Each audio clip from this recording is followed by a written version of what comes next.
ভালো দেয়া নেয়া, জনি টার্ন করলেন এবং জনির goal. Credit goes to Jony. একজনকে কাটিয়েছেন শাহরিয়ার ইমন, ভালো একটা সেটআপ এবং বাংলাদেশের goal Papon Singh. So centre of gravity মানে হচ্ছে যখন আমি বলে কন্ট্যাক্ট করবো, অ্যাকচুয়ালি আমার বডিটাকে আরেকটু নিচে নামানো প্রয়োজন ছিল, আরেকটু বেন্ড করা প্রয়োজন ছিল, তাহলে অ্যাকচুয়ালি পারফেক্ট কন্ট্যাক্টটা হতো বলার সময়। ফাহিম কাটিয়েছেন, পেনাল্টি এরিয়ার ভেতর ঢুকে পড়েছেন, নিজেই ট্রাইটা করলেন, বলটাকে ভেতরে ঢুকাতে চেয়েছিলেন, তবে সেটা পারেনি বাংলাদেশ। শেষ 5 মিনিট, শেষ 7 মিনিট গ্যালারিতে যেন একটু হলেও ছন্দ ফিরিয়ে এনেছে।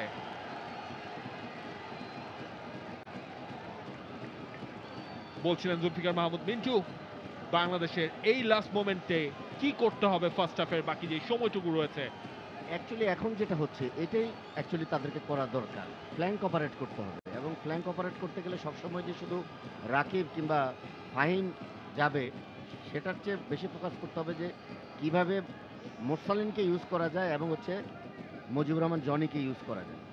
এবং সেকেন্ড হাফে আমি জানি না actually what is in his mind, মানে আমি ক্যাবরেরার কথা বলছি, উনি ট্যাকটিক্যাল কোনো চেঞ্জেস কি করবেন কিনা, ইভেন্চুয়ালি ফ্রেশ লেগ ইন্ট্রোডিউস করবেন কিনা, কারণ যেহেতু মালদ্বীপ 4-2-3-1 ফরমেশনে খেলছে, আপনি দেখেন ডিফেন্সিভ ট্রানজিশনে অলওয়েজ 6 ম্যান বিহাইন্ড, এবং জার্সি নাম্বার 23 হোসেন নিহান এবং হচ্ছে আহা আহমেদ অলওয়েজ ব্যাক ফোরের উপরে থাকছে।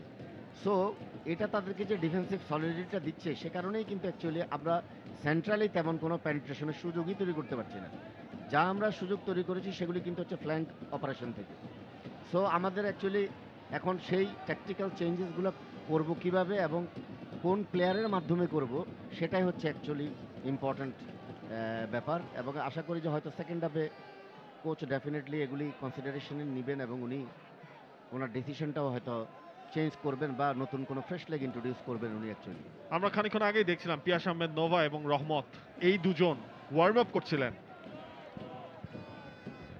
সে নাম্বার 9 সেই জায়গায় হয়তো একটা ট্রাই করে দেখবেন নোভাকে দিয়ে হাভিয়ার কাবরেরা। তবে তার আগে ফয়সাল আহমেদ ফাহিম ফার্স্ট হাফেই ম্যাচটাকে ইকুয়ালাইজ করতে পারে কিনা। জনি তিনি বাড়িয়েছিলেন সামনে, তবে সেটাও ব্লক হয়েছে। ফাহিম আরো একবার, মুজিবুর রহমান জনি, সেখান থেকে মোরসালিন, ভালো দেয়া নেয়া, জনি টার্ন করলেন এবং জনির goal. Credit goes to Jony. বলটাকে টার্ন করলেন, জায়গা তৈরি করলেন, সেখান থেকে এই কিংস এলেনাকে জাগিয়ে তুললেন Johnny. What a shot, what a hit! এবং ম্যাচের সমতায় ফেরার জন্য এর চেয়ে ভালো সময় বোধহয় কমই হয়। যে মুহূর্তে আমরা কথা বলছিলাম বিরতির সময় বাংলাদেশ কি করবে, তার আগে এই গোলটা প্রাণ ফিরিয়ে দিল বাংলাদেশকে। প্রাণ ফিরে পেয়েছে গ্যালারি। এরকম একটা গোল দেখার জন্যই গ্যালারিতে বোধহয় দর্শকেরা আসেন। ফ্লেয়ার চলেছে প্রথমবারের মতো, বাদ্য বাজছে। বাংলাদেশ গেল ম্যাচে কোনো গোল করতে পারেনি, এই ম্যাচে করলো এই মুজিবুর রহমান জনি, তিনি করেছেন গোলটা। ফয়সাল আহমেদ ফাহিম, তার থেকে জনি মোরসালিন হয়ে দেখুন জনির এই টার্নটা একেবারে তিনজনের মাঝখান থেকে একটা জায়গা ক্রিয়েট হলো, টার্গেটটাই করলেন একেবারে কর্নারটা, এবং সেখানেই হিট অ্যান্ড গোল। এবং তার সামনে চারজন ছিলেন, চারজন মালদ্বীপের ডিফেন্ডার, কোয়ালিটি, ইন্ডিভিজুয়াল গোল।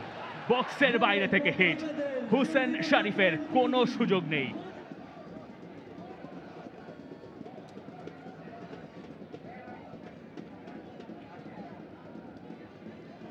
নিহান,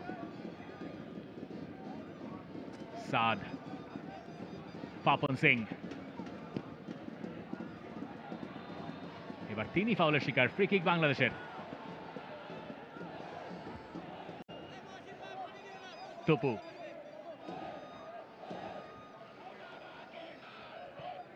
শাকিল আহাদ তপু, টার্গেট রাকিব, চেষ্টা করেছিলেন বলটা ধরে রাখার। শোইন বাংলাদেশেরই। অ্যাডিশনাল টাইমের দ্বিতীয় মিনিট চলছে। হৃদয়,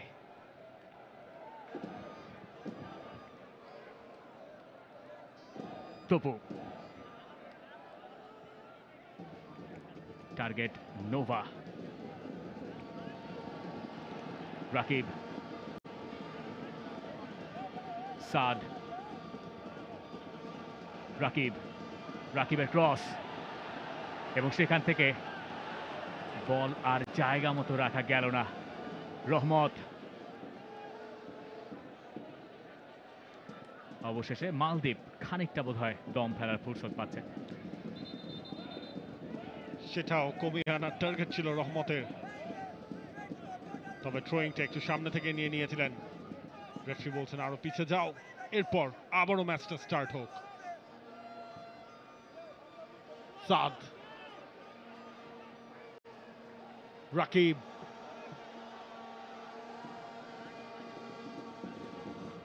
সাদ, ব্লক হয়েছে সেটা।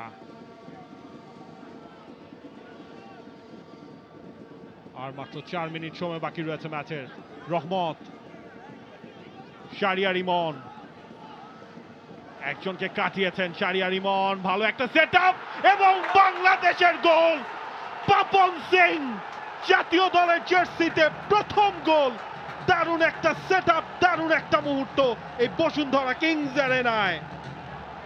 জয়টা বাংলাদেশ ছিনিয়েই নিল একেবারে শেষে এসে অ্যাডিশনাল টাইমে। পাপন সিং এর গোল, যেই মুহূর্তে মনে হচ্ছিল আর বোধহয় উপায় নেই, ঠিক সেই মুহূর্তেই বাংলাদেশ নতুন করে জেগে উঠল কিংস অ্যারেনাও, এবং সেই কাঙ্ক্ষিত গোল অ্যাডিশনাল টাইমে। বাংলাদেশকে আপনি হয়তো এই রকম সময়ে বহুবার গোল হজম করতে দেখেছেন, এবার বাংলাদেশ ডানটা দিল উল্টে। পাপন সিং বদলে দিলেন ম্যাচের ফল। সুপার সাব হয়ে নেমেছিলেন এই মিডফিল্ডার। শাহরিয়ার ইমনের দারুণ একটা সেটআপ, সেখান থেকেই বাংলাদেশের গোল নাম্বার 2। শাহরিয়ার ইমন হুসেন শিফাওকে কাটিয়ে গিয়েছিলেন, একেবারে ফাঁকায় থাকা পাপন সিং হুসেন শরীফকে টপকালেন। এই গোলটায় ক্রেডিট পাবেন শাহরিয়ার ইমন, একই সঙ্গে পাপন সিং। প্রথমে ইউসুফকে নাটমেক করে চলে গেলেন, এরপরে যে কাটব্যাক করলেন সেখানে দুজন ফুটবলার ছিলেন। নিয়ার পোস্টে প্রথমে ছিলেন নোভা, তিনি পারেননি, কিন্তু ঠিক তার পেছনে পাপন সিং বক্সের ভেতরে থাকলেন, তাকে নামানো হয়েছে যেই জায়গায়। আমরা বক্সের ভেতরে মিডফিল্ডারদের এরকম আনাগোনা পুরো ম্যাচে দেখিনি। পাপন সিং এর দেখা গেল জায়গা মতন তিনি ছিলেন, এবং বক্সের ভেতরে যে লেট রান তিনি নিয়েছেন সেখান থেকেই বাংলাদেশ গোল আদায় করে নিল, এবং জয়ের পথেই বাংলাদেশ থাকলো।